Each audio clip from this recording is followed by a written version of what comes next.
Can sit on a time machine, तो किस period में जाना पसंद करेंगी आप? सच बोलूं, सच ही बोल रहे हैं? लेकिन आप इस चीज़ के बारे में फिर मुझे और सवाल मत पूछेगा, क्योंकि मेरे व्यूज़ शायद I don't know how they get translated to the audience, but I think it would be very interesting to watch a debate between Ambedkar and Gandhi. Wow. Yeah. Poona pact के पहले क्या बातें हुई उनके बीच? और उनके बस just a debate between what they stand for and how कैसे अंबेडकर साहब के व्यूज़ और कैसे गांधी साहब के व्यूज़ बदलते रहे एक टॉपिक को लेकर, and how they influenced each other. they've both helped, इतना हेल्प किया है हमारे समाज को, and what they feel about each others views. I just think it would be a very interesting discourse. I'm very happy and very surprised. So one of my favorite topic, but I wasn't expecting. My bad.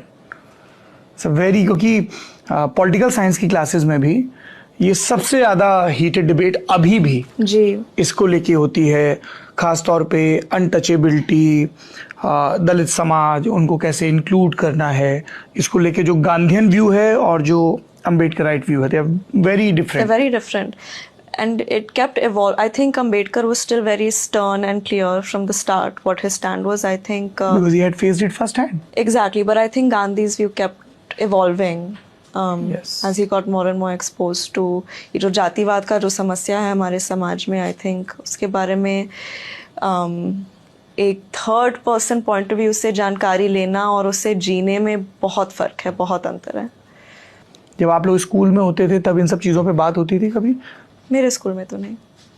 Cast वहाँ exist नहीं करती? नहीं, in fact मेरे घर में कभी cast को लेकर कोई conversation. Can sit on a time machine, तो किस पीरियड में जाना पसंद करेंगी आप?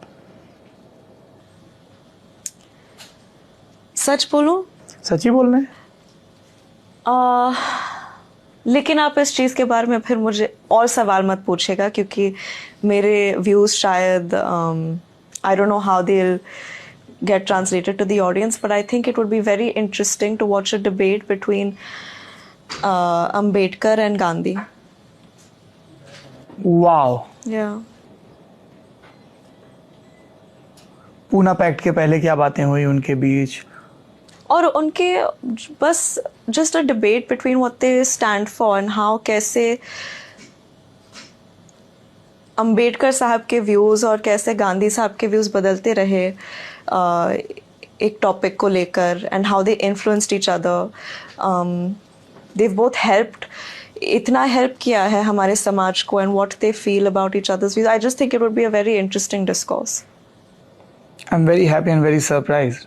So one of my favorite topic, but I wasn't expecting. My bad.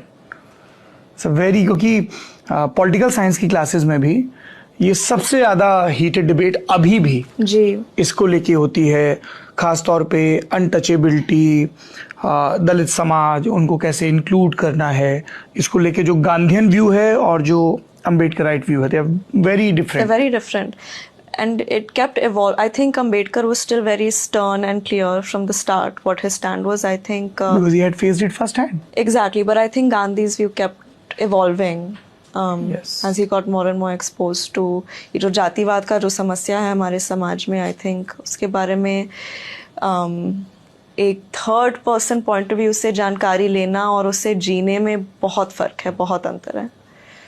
जब आप लोग स्कूल में होते थे तब इन सब चीज़ों पे बात होती थी कभी? मेरे स्कूल में तो नहीं. कास्ट वहाँ एग्जिस्ट नहीं करती? नहीं, इनफैक्ट मेरे घर में कभी कास्ट को लेकर कोई कॉन्वर्सेशन